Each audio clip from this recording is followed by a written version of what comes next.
Princess Melissa सुंदर और युवा सामान्य तरह से अपनी सुबह शुरू की।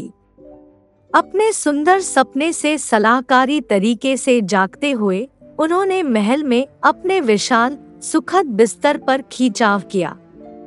कक्षा में गर्म छांवित सूर्य की रोशनी से भरी हुई थी, जो वेलवेट चादर पर खेलती हुई एक सुखद वातावरण बनाती थी। प्रिंसेस के पास एक बड़ी अलमारी थी, जहां वह अपनी सुंदर गाउन रखती थी।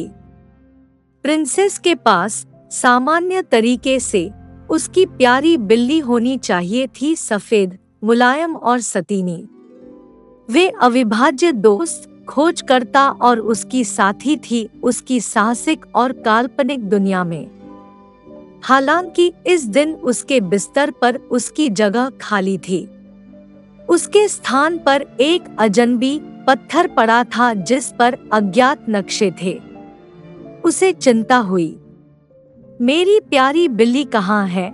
उसकी जिंदगी में पहली बार उसे हानि का एहसास हुआ। उसी समय खिड़की के बाहर से एक आवाज आई। यह एक कबूतर था जो उड़ रहा था।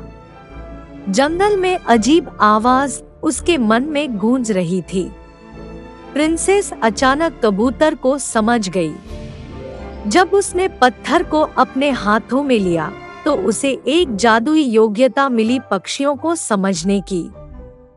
दिल में दुहक और निश्चय आंखों में मेलिसा ने पत्थर को लिया और महल से जल्दी निकल गई।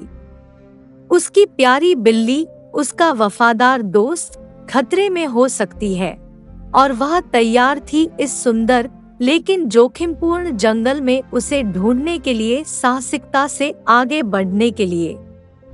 मैं तुझे ढूंढ लूंगी मेरी छोटी बिल्ली, कीमत चाहे कुछ भी हो, वह वादा करती है, सुबह के गर्म किरणों के नीचे जंगल में कदम रखते हुए। प्रिंसेस मेलिसा एक शानदार पोशाक में अंधकारिक लेकिन जादुई जंगल के अंदर जाने वाली सड़क पर कदम रखी।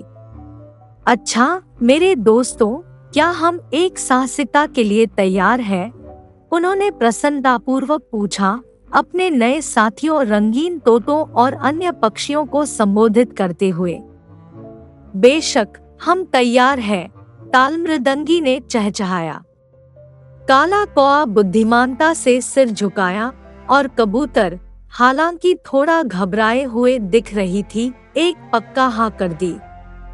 मेलिसा मुस्कराई, उनके चरित्रों के विरोध को समझते हुए। तालमृदंगी अविरामी, काला कौआ सतर्क और चतुर, और कबूतर थोड़ा कायर लगता है, लेकिन उसमें वह सोचते से अधिक साहस है, उसे यह जानती थी।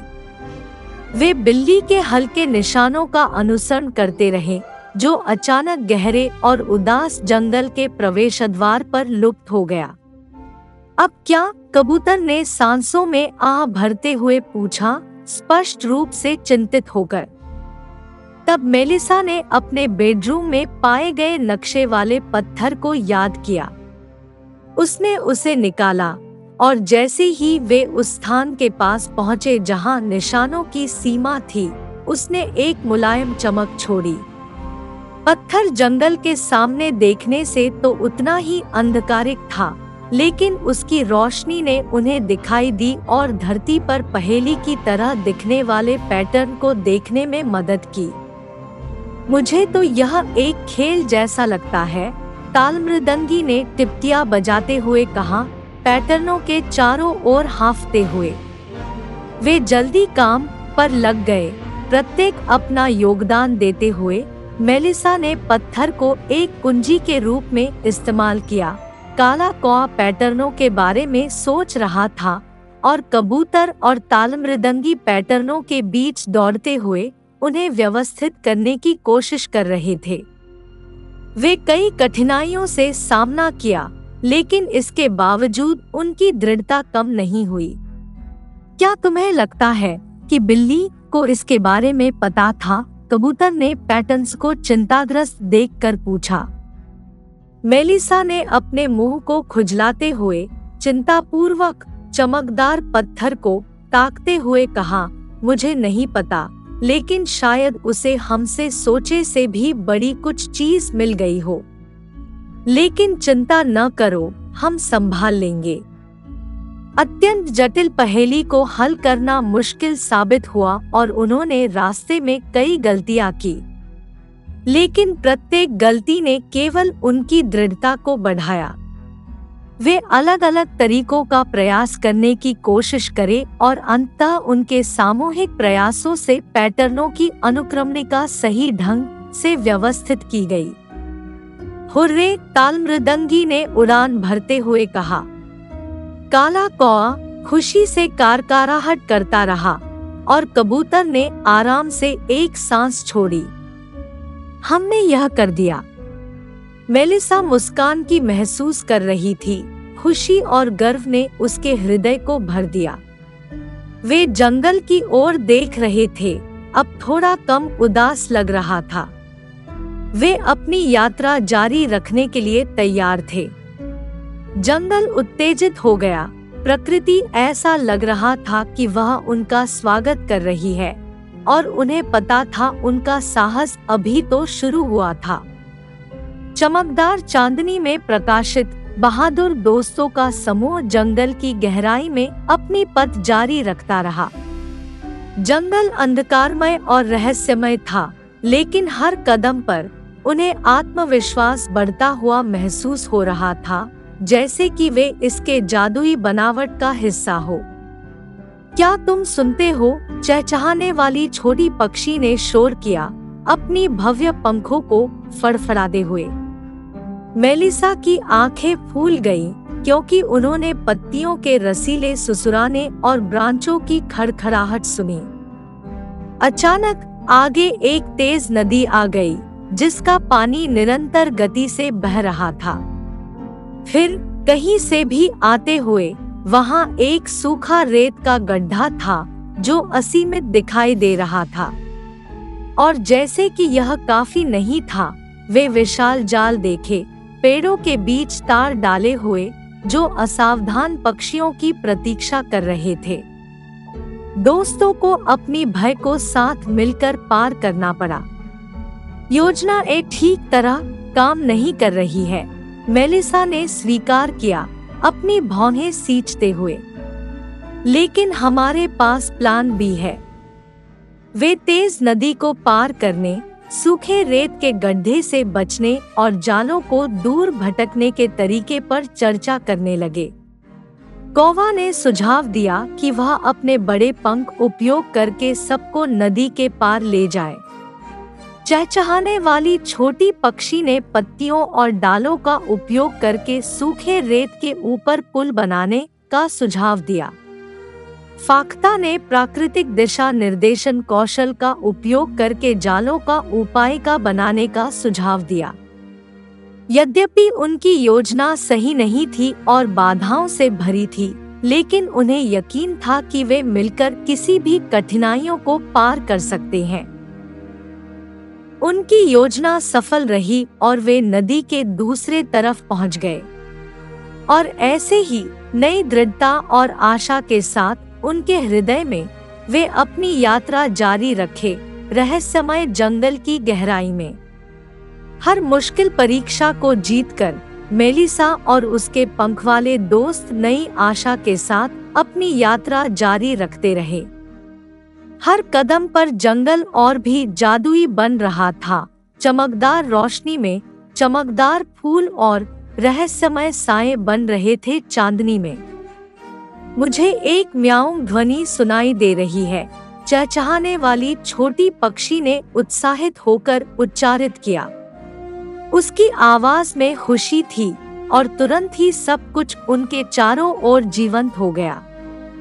ध्वनि का पालन करते हुए वे एक जादुई साफ सफाई में पहुंचे। वह रंगीन मछलियों से चमक रहा था और सबसे सुंदर फूलों से घिरा हुआ था, जिसे मेलिसा ने कभी नहीं देखा था। साफ सफाई के केंद्र में चमकदार जानवरों के एक छलके के द्वारा घिरे उनका प्रतीक्षित बिल्ली बैठी थी, जो महान और बुद्धिमान दिख रही थी। बिल्ली के साथ एक छोटा जादुई तितली भी थी।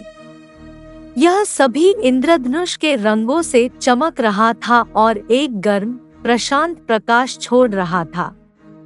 जब वे पास गए तो उन्होंने ध्यान दिया कि तितली अपनी पंजों में वही पत्थर थामी हुई थी जिसे मेलिसा ने उस दिन खोजते समय खोजा था। राजकुमारी मेलिसा, मुझे खेद है कि आपकी बिल्ली गायब हो गई। मैं भटक गई और अपनी जादू से खुद को सुरक्षित करने का उपयोग किया। मेरे पास हमला करने की बजाय बिल्ली मेरे संरक्षक बन गई। मेरी जान बिल्ली की उन्नति के लिए देती हूँ, जादुई तितली ने सुसुराती घंटों की तरह आवाज में कहा। अचानक तितली का जादू बिल्ली को आवरण कर लिया और वह अपने सामान्य स्वरूप में लौट आया। राजकुमारी मेलिसा ने उसे गले लगाया, जबकि खुशी और राहत की लहर उसके ऊपर आ गई। उस जादुई पल में उन्होंने यह महसूस किया कि दुनिया रहस्यों से भरी हुई है जो खोजने के लिए प्रतीक्षा कर रहे हैं। उन्होंने मुस्कानें आपस में बदली, नई साहसिक यात्राओं के सामने तैयार थे। अपने राजमहल की ओर वापस जाते हुए मेलिसा और उनके नए मित्रों ने जंगल की सुंदरता का आनंद उठाया, जो उनके लिए बहुत अधिक स्नेहपूर्ण और परिचित हो गया था। बिल्ली अचानक सामान्य जीवन में वापस लौटते ही उसके पास चली गई, कभी भी बहुत दूर नहीं जाती।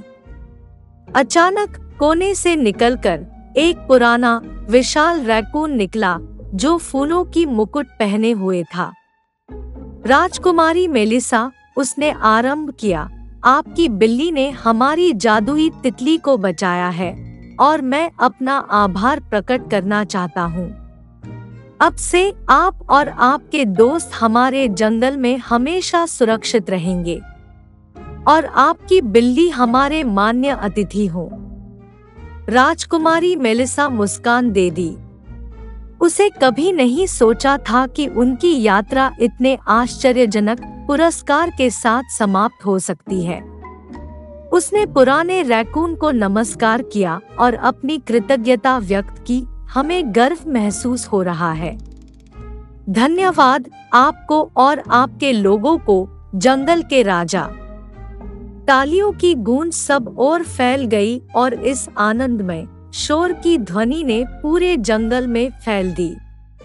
यात्रा समाप्त हो गई थी, लेकिन यह प्रियंका मेलिसा, उसकी वफादार बिल्ली और उनके नए पंख वाले दोस्तों के लिए कई नई कहानियों की शुरुआत थी।